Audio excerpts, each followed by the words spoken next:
네, 그러면 제일 첫 번째 주제로요. 지난주 자산시장에서는 무슨 일이 말씀을 드려볼까 합니다. 일단 지난주 증시가 시작하기 전에 한 주간 한번 보셨으면 하는 이슈, 그걸로 꼽았던 것이 아무래도 좀 주 후반에 몰려 있었죠. 일단은 뭐 사실 제일 중요한 거는 금요일에 있을 요 빨간색으로 해놓은 미국 소비자 물가였었고, 그전에는 살짝 잔펀치로 중국 생산자 물가나 미국의 신규 실업수당 청구 건수 정도, 그리고서는 이제 12월 6일 주간에는 그동안 굉장히 말을 많이 했었던 연준 위원들이 이제는 이야기를 하면 안 되는 구간에 들어가서 연준 위원들의 코멘트는 없을 것이다 말씀드렸고요.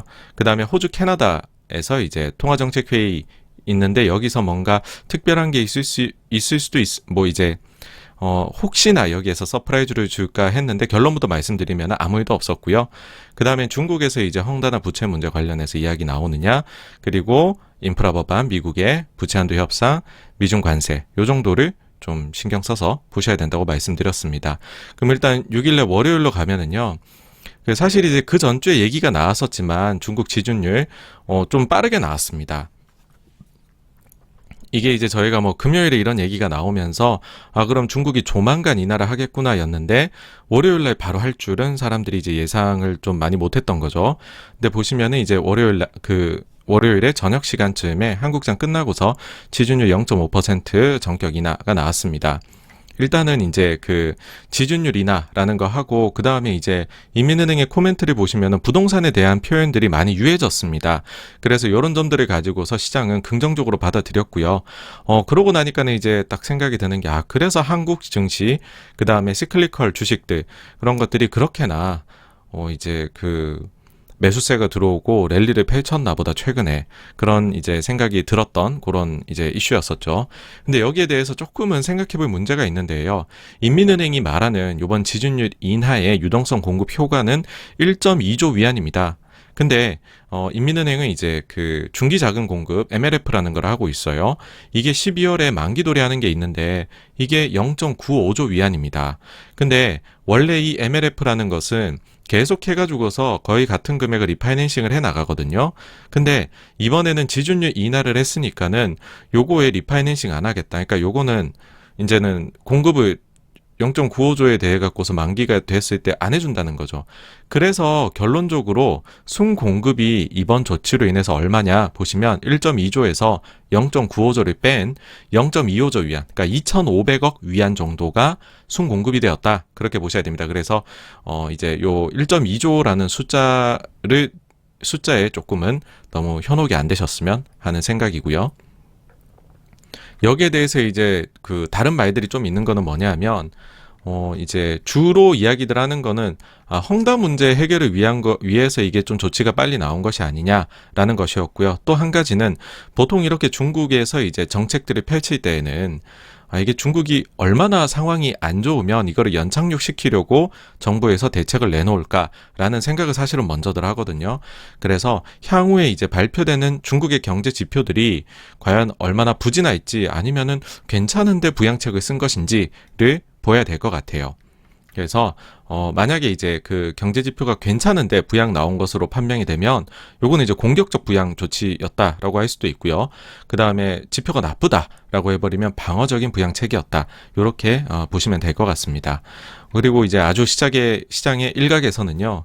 지금 이제 그 인민은행이 항상 글로벌의 통화정책 별로 신경 안 쓴다라는 식으로 이야기를 합니다. 자기네가 정책을 펼치는 데 있어서 고려해야 될 요소가 아니다라는 식으로 얘기를 하는데 근데 사실은 뭐 고려하는 걸로 고려를 어떻게 안 할 수가 있겠습니까? 글로벌화가 이렇게 돼 있는데 그래서 지금 이제 요 부양책을 미리 좀 쓰는 것에 대해 가지고서 연준하고 선진국들의 긴축의 시기가 예상보다 빨라지는 것 아니냐 그렇게 돼버리면 그때 가가지고서 다른 글로벌 이제 그쪽하고 반대되게 딴 데는 긴축을 확 들어가는데 여기는 부양책 확 쓴다 이래버리면은 좀 이제 그 디커플링이 너무 심하게 나타날 수 있기 때문에 부양책을 기왕 쓸 거면 미리미리 써두는 그런 이제 이제 식의 그 조치가 요번에 이제 순서가 그래서 좀 빨라진 거 아니냐 조치가 나온 게 그런 얘기도 있다는 거 한번 이제 추가로 말씀을 드리겠습니다. 그리고서는 있었던 게 이제 미국에서 베이징 동계올림픽에 대한 불참 선언을 했는데 사실 이게 뭐 약간 외교적인 레토릭이라고 할 수 있습니다. 왜냐하면 정치인들이 안 가는 것뿐이지 선수단은 파견을 하겠다는 것이고요.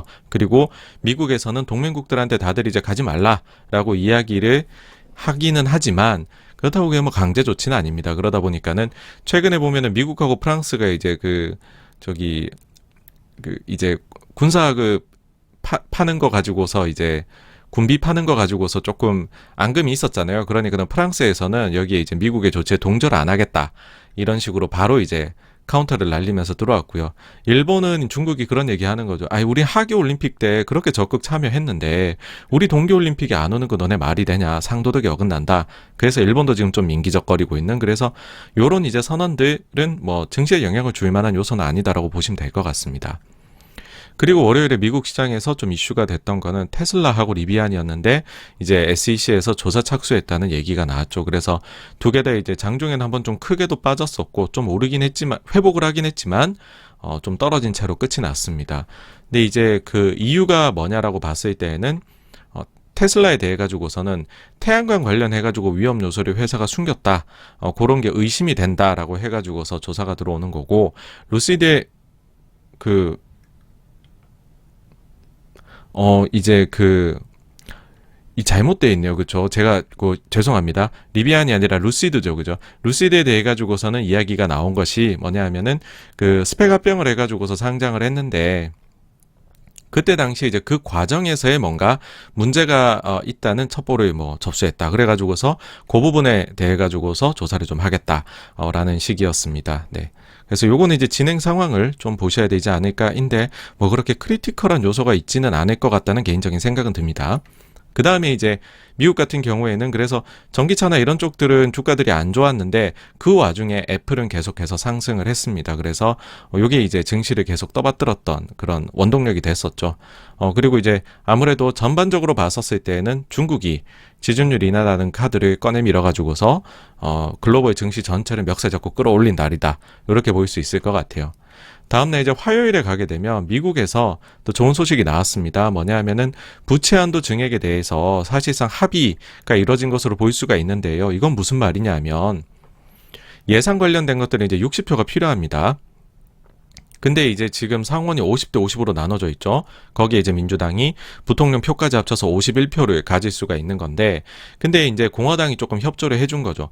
일단은 요게 이제 히스토리를 보시면은 두 달 전에 10월 달에 부채 한도 증액에 대해 가지고서 공화당에서 조금 이제 민주당이 어려움을 겪으니까는 합의를 해줬죠. 그래서 두 달을 이제 미루는 거를 합의를 해줬었고, 근데 이제 그 두 달이 다가온 거죠, 지금은.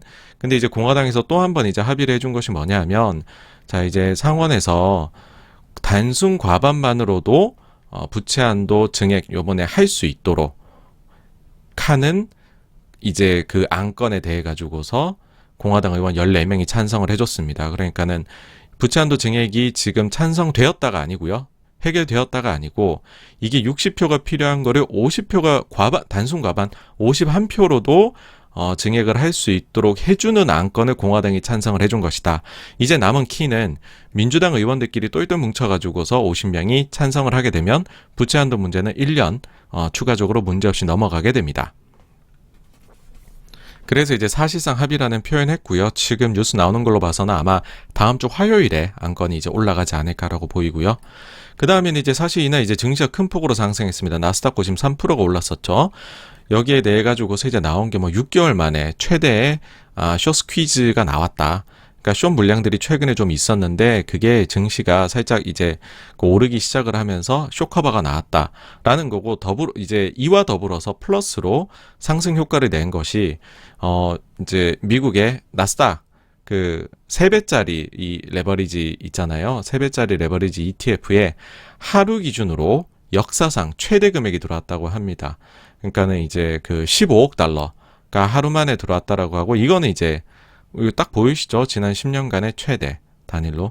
그러니까는 이제 미국 증시가 작년에 그만큼 떨어져가지고서 코로나 때 저점일 때도 안 들어왔던 금액만큼이 요번에 하루 만에 들어왔다라고 합니다. 그래서 굉장히 이제 공격적인 투자, 그리고 여기에 더불어 가지고서 약세장 배팅했던 곳들이 와장창창 로스컷 터지면서 이날 이제 아주 뭐 이제 요즘 그 커뮤니티에 그런 표현들 쓰시잖아요. 파멸적 상승, 그런 게 나타나던 하루였습니다.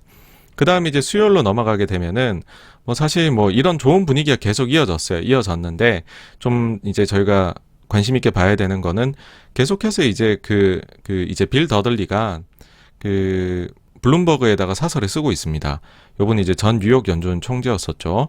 요분이 이제 쓰는데 요번에는 다음 주에 있을 FOMC에서 놀라지 말라는 겁니다. 꽤나 더 매파적으로 시장 예상보다 나올 것 같다라고 했고, 그 중에서 이제 키 넘버를 제가 하나 가지고 왔는데 뭐냐면 요분이 이제 금리 인상이 가속화될 것이다라고 예상을 했고 2022년에 3회, 23년에 4회, 24년에 3회, 그래서 10회 3년 동안에 인상을 보게 될 것이다.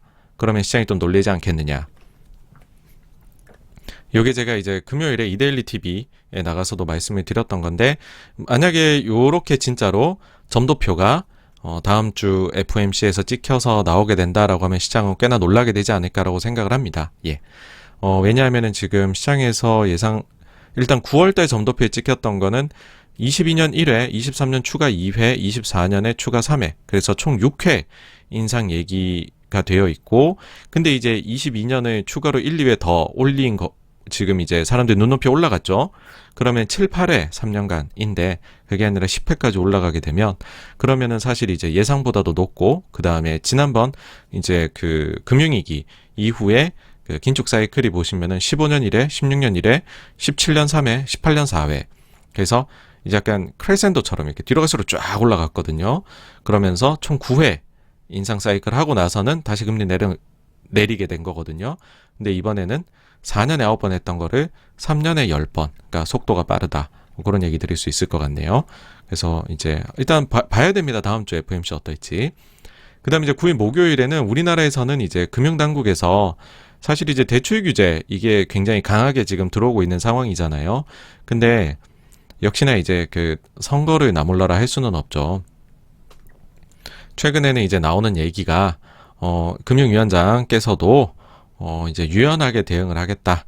요거는 이제 여당에서의 이런 요청이 들어왔죠. 그래서 사실 이 금융당국의 담당자들은요, 글로벌 어디를 막론하고 인사권자의 말에 많이 이제 따를 수밖에 없습니다. 따를 수밖에 없고 뭐 그런 점에서 봤었을 때에는 중앙은행이나 뭐 끝판왕이라 할 수 있는 중앙은행이라 할지라도 완전히 이제 독립적이다 이렇게 하는 거는 사실 이상향의 유토피아에서만 존재를 하는 거고요. 사실 영향 굉장히 많이 받는다고 보셔야 됩니다. 다음으로 이제 중국 생산자 물가지수 나왔는데 예상보다 조금 더 높게 나왔습니다. 예, 조금 더 높게 나왔던 거가 있고요. 그래서 물가가 쉽사리 잡히지는 않는다라는 거고, 그 다음에 이제 중국에서 외화 예금에 대한 지준율의 인상을 했습니다. 이게 뭐냐 하면은 이제 여러분들께서 뭐 레버리지 거래를 하시게 되면은 증거금을 저희가 넣어야 되잖아요. 근데 증거금을 적게 넣어도 되는 거면은 레버리지가 큰 거고, 예를 들어 증거금 1%다 그러면 100배짜리 레버리지를 쓰는 거죠. 근데 증거금이 50%다 그러면 2배 레버리지를 쓸 수 있는 거다라고 뭐 말씀드릴 수가 있는데, 그래서 이제 이 지준율을 인상을 하게 되면은 그만큼 레버리지 쓸 수 있는 폭이 줄어들기 때문에 이 시장에서 플레이할 수 있는 여력이 줄어들게 되죠. 그러니까는 이제 이런 조치를 왜 내렸냐라고 보시면은 최근에 이게 이제 위안 달러 환율입니다. 위안화가 계속해서 강세를 가고 있었거든요. 계속해서 강세를 가고 있으니까 위안 쪽에서 야, 이거는 좀 플레이어들 중에서 공격적으로 위안화 강세 배팅을 하는 곳들이 있는 것 같다. 그래서 그런 플레이 함부로 하지 말아라. 너네들의 레버리지 쓸 수 있는 비중을 좀 아예 이제 줄여버리겠다. 그런 조치라고 볼 수가 있습니다. 요런 조치가 이제 언제 나왔냐면 6월 달에도 한번 중국이 나왔었어요. 요때 아마 제 기억에 5%에서 7%로 인상했을 거고요. 그러고 나니까는 위안화가 이제 이렇게 튀어 올랐죠. 그쵸? 그러고 나서 다시 이 정도면 다시 위안화 강세로 가도 되나봐? 이러면서 또 이제 슬금슬금 야성이 살아나죠. 투자자들의. 야, 강세 베팅에 한번 투자해보자 해가지고 쭉 강세로 내려오다가, 예, 그러다가 여기에서 또 한번 똥 하고 맞은 상황입니다. 보시면은 중국이 지키고 싶어 하는 위안 달러 레벨이 마지노선이 어딘지가 요번에 확실히 드러난 것 같아요. 6.35. 위안 달러 환율 6.35를 깨고 내려간다. 그 즈음에 온다. 그러면 인민은행이 나타난다. 출동한다. 그래서 요 라인은 함부로 소위 말해서 까불지 말아라. 뭐 그런 라인이다라고 보셔야 될 것 같네요. 그 다음에 이제 신규 실업수당 청구 건수 미국에서 나왔는데 보시면은 너무 적게 나와요. 너무 적게 나와서 이제는 뭐 예상치고 뭐가 없을 정도로 52년 만에 최소치가 나와버리니까는 어마어마하게 지금 미국의 고용시장이 좋다라고 볼 수 있는 거고요. 뭐 이게 일단은 계속 이어지는 것으로 보입니다. 미국이 진짜로 경기가 좋나 봐요. 좋기는. 그 다음에 보시면은 미국의 이제 렌트비가 급등하고 있다라는 기사가 나왔습니다. 이게 이제 뭐 전체적인 얘기는 아니고 맨하탄에 대한 이야기인데 뭐 대표성이 있죠. 맨하탄이라고 하면 맨하탄의 11월 렌트비 상승률이 전년 동기 대비해 가지고서는 23%가 올랐다. 근데 이게 가속화가 되고 있다라는 것이죠. 보시면 7월에 마이너스 3, 8월에 마이너스 1.4 였었는데 근데 9월 달에는 플러스 5.9, 10월에는 플러스 18, 그 다음에는 11월 달에는 플러스 23%가 나와서 이렇게 이제 빠르게 올라가고 있다라는 거고, 이제 사실 이제 기사에서 얘기하고자 했던 거는 이래버리면은 이제 그 미국 소비자 물가에서 가장 비중이 큰 3분의 1을 차지하는 이제 그 주거비 관련해서 결국은 인플레 부담을 주지 않겠느냐 뭐라는 좀 내용이 나왔습니다. 그리고 이제 어떻게 보면 이게 오히려 더 하이라이트가 됐던 것 같아요. 금요일에 CPI 나오는 게 최고 행사일 줄 알았더니 그 전에 바이든 대통령이 선수를 칩니다. 뭐냐면 물가지수 발표 앞두고서 성명을 발표를 했다는 거죠. 걱정 필요 없어. 우리 기사고 이제 타이틀들 한번 읊어드릴게요. 바이든 물가지수 발표 앞두고 이례적 성명 발표. 현실 미반영되었다. 이게 일단은 저희는 좀 기본적으로 공부를 하는 채널이니까 다음에 또 이런 비슷한 일이 있을 때 여러분들께서 딱 이제 원래 그 원천 소스를 공부를 하시는 것 자체가 굉장히 도움이 될 거잖아요. 그래서 이제 보시면은 이게 이제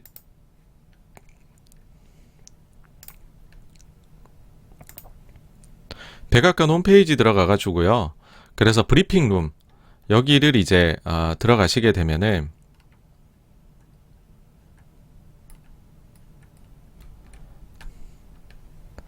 요런 이제 그 바이든 대통령이 아니면 이제 백악관에서 올린 그런 주요한 것들이 이제 올라오게 됩니다. 자료들이. 그 중에서 이제 9일 날에 올라왔던 거는 어떤 것이냐라고 보시게 되면요.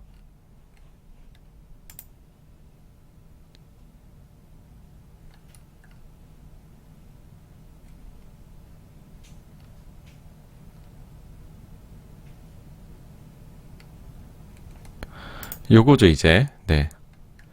그러니까 사실은 이날 이제 그 신규 실업수당 청구 건수에 대한 이야기, 거기에 대한 이제 코멘트였습니다. 성명서였습니다.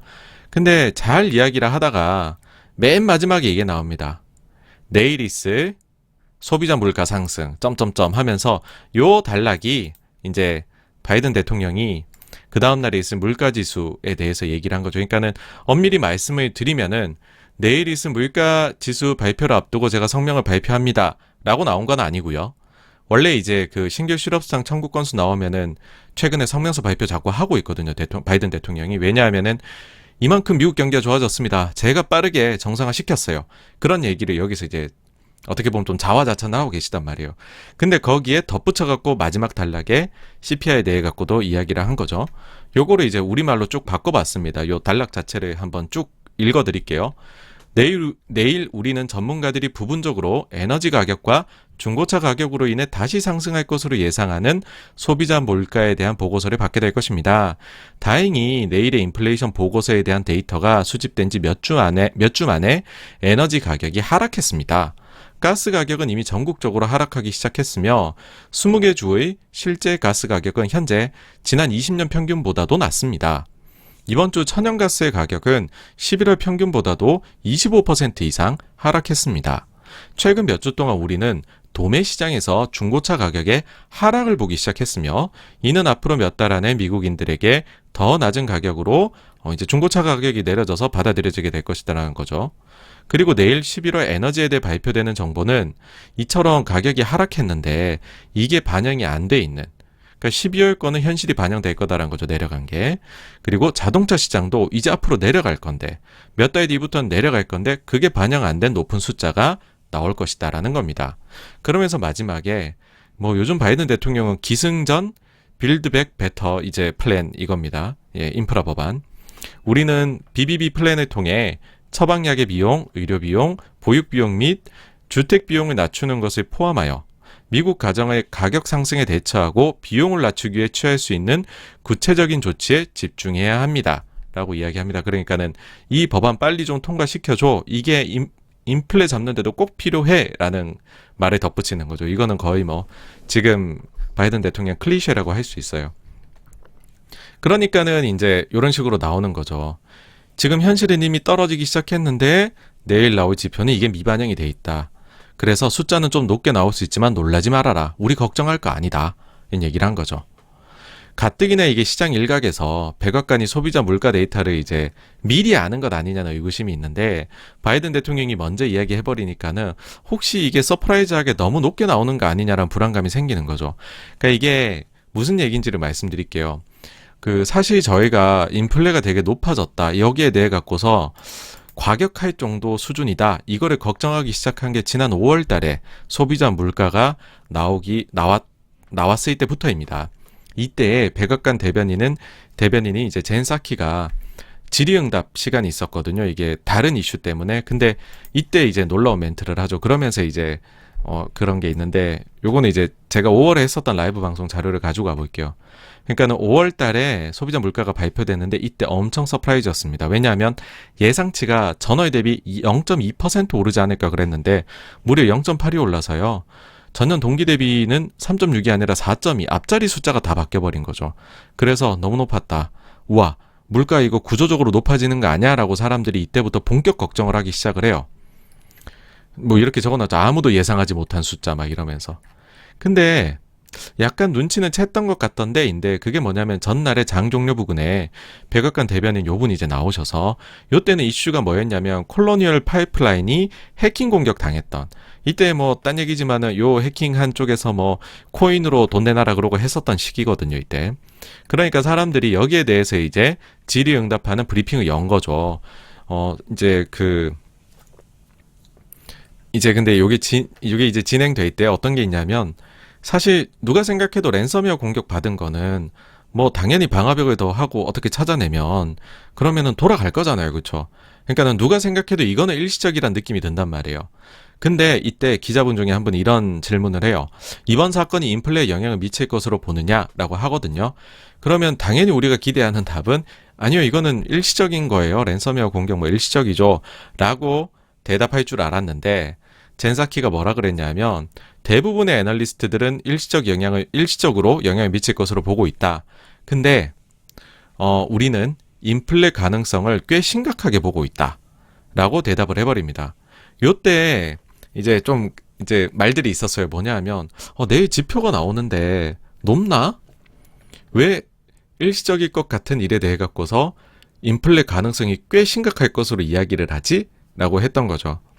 그래서 지금 최근에 있는 이제 논란이 되는 투자자들 사이에서 그게 뭐냐 하면은 백악관이 딴 데이터는 모르겠는데 CPI는 좀 미리 보는 것 같다라는 이야기가 있기는 해요.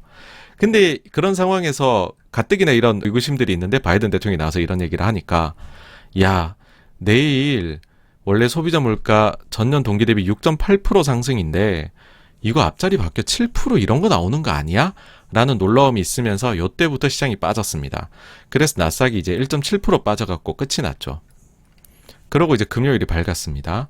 일단 한국 같은 경우에는 포스코가 지주사 전환 이제 공식적으로 발표를 했는데 아쉽게도 물적 분할입니다. 요거 이제 지난주 저희 방송에서 다 다뤄가지고요. 추가로 다루진 않을 거고요. 어쨌든 그때 이제 인적 분할이면은 그나마 자사주 가치나 이런 게 추가 반영될 게 있고 물적 분할이면은 뭐 지주사 전환 이야기를 해봤자 별로 소위 말해 먹을 게 없다라고 말씀드렸는데 역시나 물적 분할 딱 오피셜로 뜨니까 실망 매물이 나와서 주가가 꽤 크게 하락을 했습니다. 그 다음 이제 모두가 이제 주목을 했었던 미국 소비자 물가. 일단 예상대로 나왔습니다. 그러니까는 이제 MOM으로는 조금 높게 나왔지만은 YOY로는 똑같이 나왔거든요. 근데 이제 그 워낙에나 걱정들을 좀 일단은 했다고 봐야 되나요? 그 전날에 바이든 때문에. 그래가지고서 이게 나오자마자부터는 미국 선물이 확 올라갔었어요. 확 올라갔는데 일단은 뭐 그런 가격적인 뭐 반영 요인을 떠나가지고서 전반적으로 보시게 되면은 사실은 여전히 지금 인플레 위험이 전면적으로 있는 것으로 보이는 숫자이기는 합니다. 그러니까는 뭐 바이든 대통령 계속해서 강조하는 게 우리가 에너지 가격하고 그 다음에 자동차 관련된 것들, 중고차나 신차 때문에 지금 인플레 온 것이다라고 이야기를 하지만 근데 사실 전월에도 MOM으로 많이 올라갔는데 이번에도 MOM으로 높은 거거든요. 그러니까 이게 쉽사리 사그러들지 않는데 보시면은 이게 뭐 마이너스 나는 게 하나도 없어요. 그러니까 이제 제가 이게 전반적으로 미국의 이제 확산이 지금 인플레가 되고 있는 것 같다라는 걸 지난달 숫자 나왔을 때 느끼면서 말씀을 드렸었잖아요. 근데 그런 이유가 뭐냐 하면 그 전월들은 보시면은 뭐가 그래도 어디서든지 마이너스가 그래도 몇 개는 껴 있어요. 근데 딱 지난달 숫자부터 해가지고서는 마이너스가 하나도 없어요. 그러니까는 그전은 어떻게 보면은 요런 숫자들이 갑자기 많이 튀어가지고서 인플레 악영향을 줬다라고 우리가 어떻게 보면 이제 이유를 낼 수가 있는데 지금부터는 특정한 것들이 되기에는 너무 전면적으로 올라가고 있다라는 것이죠. 그래가지고서 역시나 지금도 저는 느끼는 부분은 전면적이다. 좀 그 인플레라는 거는 심리가 많이 작용을 하는데 사람들이 이 정도는 가격을 올려도 되나 봐 라는 게 전반적인 산업에 퍼지고 있는 것이 아니냐라는 게 일단은 보여지긴 했지만 어쨌든지 간에 바이든 대통령이 워낙에나 너무 놀래지 말라고 이제 그 올려놓다 보니까는 그거보다는 잘 나왔네. 예상치만큼 수준이야. 기대 수준이야. 이렇게 해서 호재라고 오히려 시장에서는 받아들였던 것 같습니다. 뭐 예상치 수준, 바이든 대통령이 괜히 겁을 줬네. 뭐 이런 거고, 요 숫자 나오자마자 또 그 백악관에서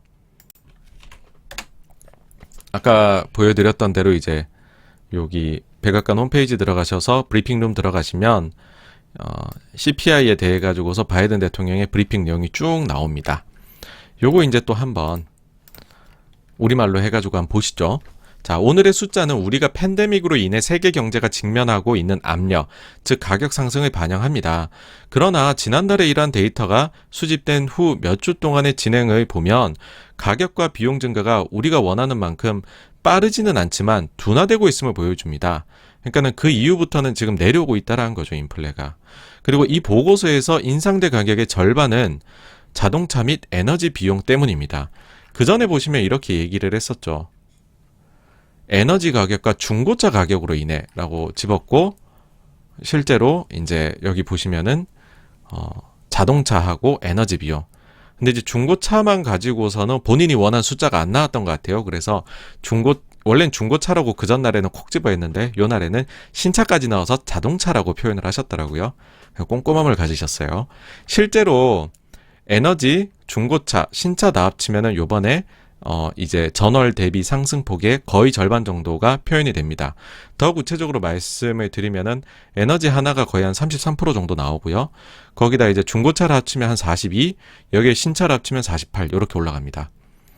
그리고 이제 그 이후로 우리는 상당한 에너지 가격의 감소를 보았습니다라고 했는데 WTI가 이제 11월 달에는 고점으로 85까지 찍었다가 지금은 70 초반으로 내려와 있죠. 한 20% 가까이의 하락이 있었습니다. 이제 그러고 나서 내용은 같은 게 반복이 있어요. 뭐냐면 가스 가격 내렸다. 중고차 가격 내리고 있다. 도매 시장에서. 그 다음에 이제 그 단락에서 이러한 진전에도 불구하고 가격 인상은 가계 예산을 계속 압박하고 있습니다. 우리는 선반위 물건 가격을 더 비싸게 만들던 공급망에 대한 팬데믹 관련 문제에 진전을 보이고 있으며 앞으로 몇 주 동안 더 많은 진전이 있을 것으로 기대합니다. 이제 공급망 혼란이 개선이 나타날 것이다라는 기대감을 보인 거죠. 그러고 나선 역시나 또 기승전 빌드백 베터 이야기입니다. 예. 자, 요렇게 이제 그 코멘트가 나왔는데 뭐 어쨌든 전날에 거의 다 얘기한 거라서 더 드릴 말씀은 없어요.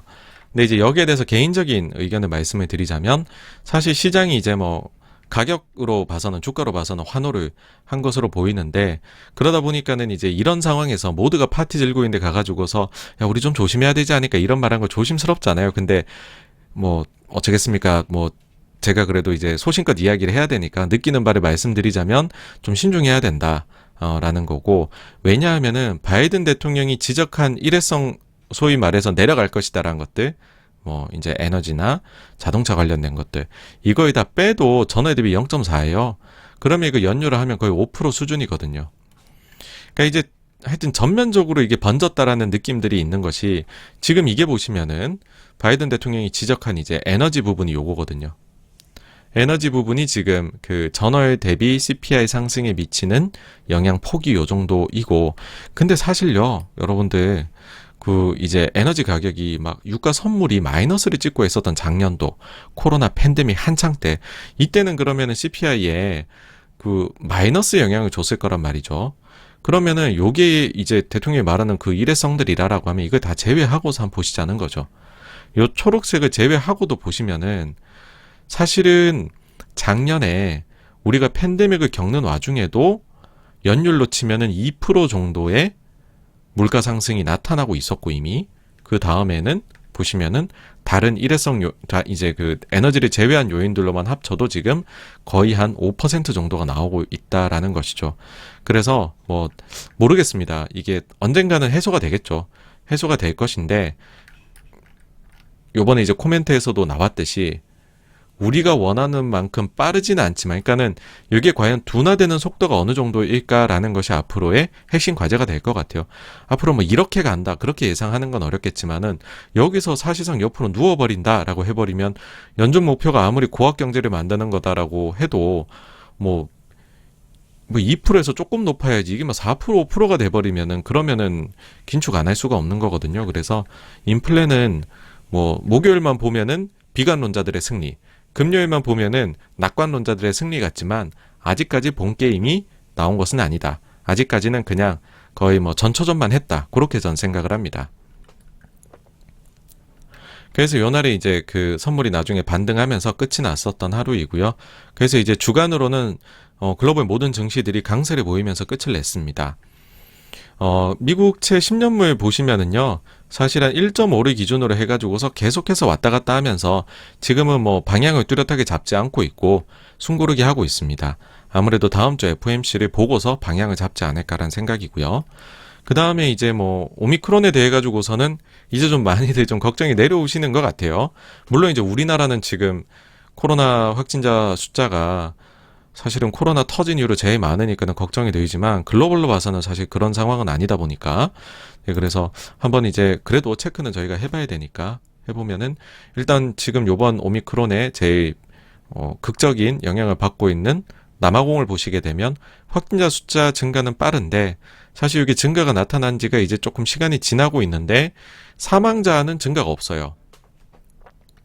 그래서 초기 나왔을 때 남아공에서 이야기했었던, 이게 전파력은, 확산력은 빠른데 증상이나 이런 게 마일드하다라는 게 아직까지는 맞는 말인 걸로 보입니다. 그 다음에 이제 주요국들 보시면은 미국 같은 경우에 이제 뭐 오미크론 때문인지 아니면은 아직까지 델타의 여진인지 최근에 증가를 하고 있지만, 델타 때 상승 속도에 비해 갖고는 딱 보셔도 이제 기울기가 아직은 좀 누웠죠. 가파르지가 않죠. 그래서 우려할 건 아닌 것 같다.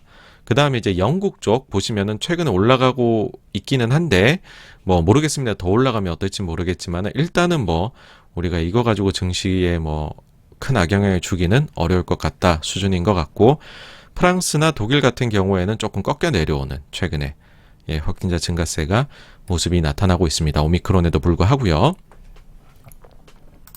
그래서 이제 여기까지 이제 증시에 대해서 좀 정리를 하고서 총평을 지난주 거를 해드리자면, 일단은 생각보다 숏친 사람들이 많았던 것 같고, 그 커버가 지난주에는 6개월 만에 가장 크게 나타났다라는 거 말씀드려야 될 것 같고, 근데 그 숏 커버를 만드는 주 요인은 이제 낙관론자들의 아주 레버리지가 들어간 하루 그 3배짜리 나스닥 롱 그 ETF 매매로는 최대 금액이 들어올 정도니까요. 낙관론자들도 지금 엄청나게 레버리지 가지고서 비관론자들을 항복시키려고 하고 있다. 그 정도 말씀드려야 될 것 같고, 그러니까는 이제 사실은 파월 의장이 그만큼 직설적인 멘트를 그 전주에 했음에도 불구하고, 그래서 증시가 좀 빠지는 것처럼 보였음에도 불구하고 다시금 정고점을 향해서 예, 바짝 다가서 있는 증시 상황이다라고 말씀드릴 수 있을 것 같아요. 제일 궁금하신 게 그거겠죠. 이제 그럼 86번가의 생각은 어떠냐라고 하면은 사실 뭐 딴 데 안 적은 이유는 제가 만약 의견이 바뀌었다면 이렇게 뭐 여러 가지들 그 다음에 이유들 이런 것들 자료들을 가지고 가서 적었을 것 같아요. 제가 봤었을 때는 여전히 조심해서 절대 나쁠 것이 없는 오히려 조심을 더 해야 되는 그런 상황이다. 뭐 더블탑론 그런 거에 대해 가지고서 여전히 의견은 바뀐 게 없다. 그렇게 말씀을 드려야 될 것 같습니다. 그러면서 이제 우리 모두의 눈은 다음 주에서 FOMC로 넘어가서 이게 제일 중요하다라는 말씀을 드리고 싶고요. 다음 주는 그러면 일정들이 그거 말고도 어떤 것들이 있느냐라고 보게 되면 그냥 사실 이거는 가능성은 진짜 낮아요. 거의 없다고 봐야 되기는 한데 월요일 날에 뉴욕 연준에서 자산 매입액 예상액을 공시를 합니다. 혹시나 여기에서 이제 좀 놀라움을 안겨다 주려나 요거를 그래도 한번은 체크를 해야 되겠다라는 것이고요. 이게 무슨 말이냐 하면은 미국이 QE 하잖아요, 여러분. 그러면은 그 QE를 실제로 실행을 하는 것은 뉴욕 연준입니다. 지역 연준 중에서요. 그래서 뉴욕 연준에서는 우리가 자산 매입을 어떻게 할 거예요. 막 요런 것들을 다 이제 그 자료를 내게 됩니다. 내게 되는데 그거는 여러분들께서 어떻게 확인을 하실 수 있느냐라고 해보면은 이제 그 검색창에 들어가셔 가지고서요. 뉴욕 이제 페드 에셋 퍼체스 스케줄 해가지고서 검색어를 치시면은 메뉴에 뜰 겁니다. 뉴욕 페드가 나오죠. 그래서 이렇게 딱 클릭해서 들어가시게 되면은 여기에 이제 그 내용이 나오거든요. 좀 크게 해서 볼까요? 보시면은 이제 여기가 매달 중순에 나옵니다. 이게. 그래서 우리가 자산 매입 스케줄이 어떻게 된다라는 것이고요. 요게 이제 11월 달에 나온 거에서 좀 줄였죠. 그쵸? 좀 이제 줄일 것이다. 이게 나와가지고서 한 거고. 그러면 이게 12월 13일까지이고 다음 발표일은 12월 13일 오후 3시라는 겁니다. 네. 저게 이제 요거랑 같이 봐야 되는데요.